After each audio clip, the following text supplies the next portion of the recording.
This is NBC5 News at 10 on KOBI.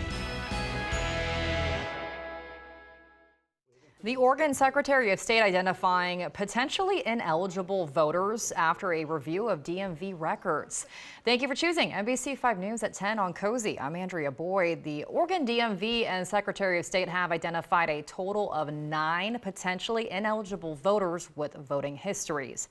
NBC5's Lauren Preto is live in studio with more. Lauren.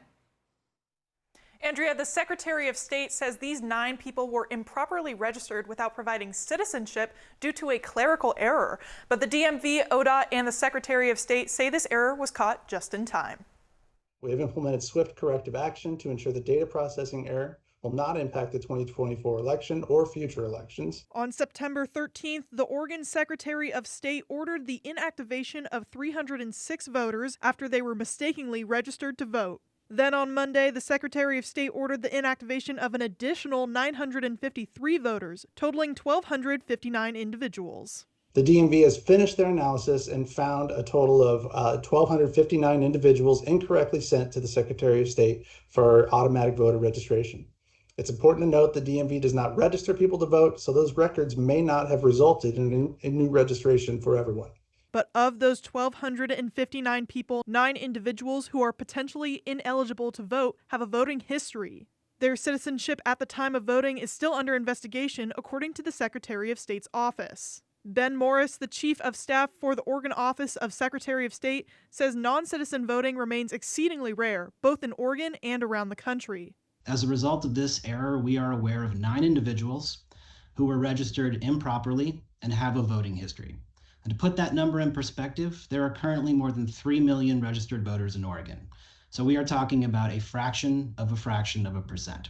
So while any error needs to be taken seriously, and we are taking this very seriously, we can take some comfort in the fact that the system is generally working correctly. According to the state, the error may stem from a drop-down menu in which DMV staff may have inadvertently selected U.S. passport or U.S. birth certificate instead of foreign passport or birth certificate. DMV Administrator Amy Joyce says a corrective action addressing that possibility is in place.